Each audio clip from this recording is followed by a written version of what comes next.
Hello, I'm Mario Toneguzzi, and I'm taking care of business. My guest today is Dr. Sylvain Charlebois, who is Senior Director of the Agri-Foods Analytics Lab at Dalhousie University. Sylvain, I was interested in a column you wrote recently and just the other day, and it's about coupons and grocery stores and other stores really using coupons, but not using them enough, apparently. Well, it's there's a unique culture in Canada, and of course, in Canada we have an oligopoly. We have just a handful of retailers selling us food, and for the most part, they've done an incredible job supplying Canadians with some really great products, and at an affordable price too. To be honest. But now, I mean, with the inflation rate being over 7% now at 7.4%, and we're expecting that percentage to continue to rise in months ahead, I think more Canadians will start looking for other ways to save. And being in Florida over the winter, I'm visiting scholar here at the University of South Florida. You notice that the couponing culture is very different. Even though the food inflation rate here is at 8.6%, Hmm. consumers seemed better tooled to deal with the inflation rate here. You have more options, and frankly, there are tons and tons of coupons. You can actually leave a grocery store with some free stuff as a result of coupons, which is something that you can't really do in Canada.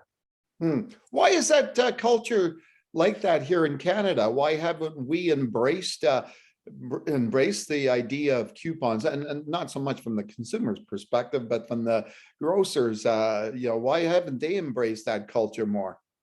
I think honestly that we haven't been forced to do so, and frankly, I don't think price was a big deal.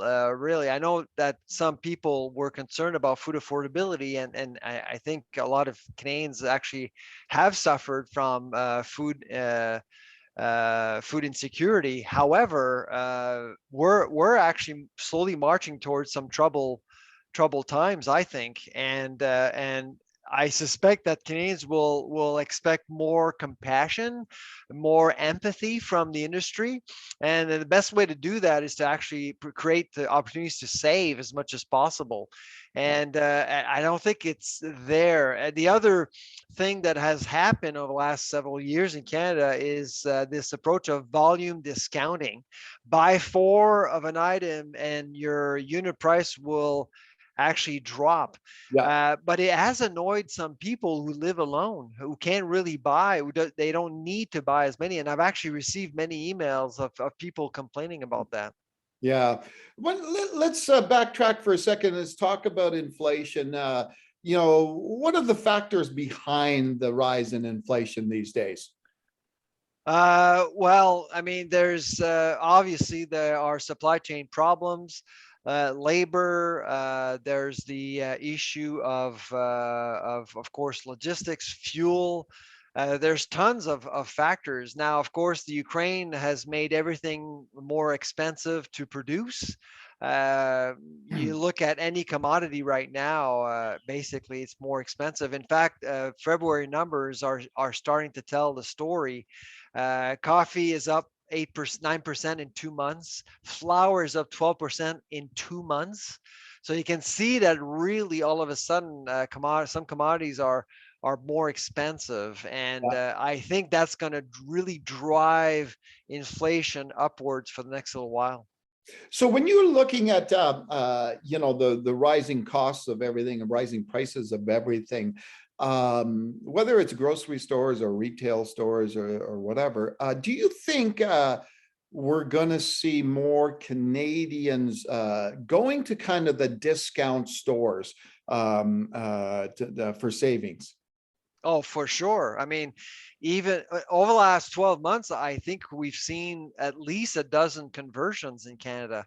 I mean, Loblaws, Sobeys, and Metro aren't stupid. They can actually see the writing on the wall. They know that Canadians are trading down or sideways. They'll be looking for deals, and so that's why we've seen a lot of conversions and openings of discounting stores for sure. And so I think we're going to see more of that in over the next several months.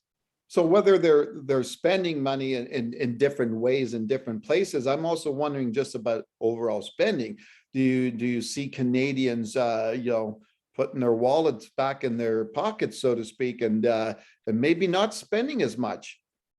Well, you need to spend on food. You have to feed yourself, of course. I think that budgets will be rejigged. I think different priorities will be set, and honestly, I know a lot of families will suffer, but to actually see Canadians spend a higher percentage of their budget on food may not be such a bad thing after all. Because once you do that, you value food more, and you'll invest in your nutrition, and you'll actually your expectations will also change. So. I mean, I don't think we're going to go back to the 70s where the average family was spending 20% of its budget on food. Hmm. But at 8%, that was really low. And the Americans were at 6.1%. That was extremely low. Canada remains one of the really top countries when looking at the percentage of a budget dedicated to food. It's actually we're the fourth or fifth lowest in the world, so we're Good. doing okay. I think there is some space here a little bit, but at the same time, we can't forget that like thousands and thousands of consumers will be left behind because wages aren't going up. That's really the key here. Yeah, yeah, that's true. Like everything's going up and in prices, but people's the money that Salaries. they get in their pockets isn't. And this is the difference between the US and Canada. So prices are going up in the US, but so are wages. Not necessarily in Canada. If you actually compare wage increases with food prices, we're actually down 3 points over the last 2 years since the start of the pandemic. In America, it's pretty even. Yeah. All right, Sylvain, always a pleasure talking to you and getting your insights on this. Thanks very much. Take care.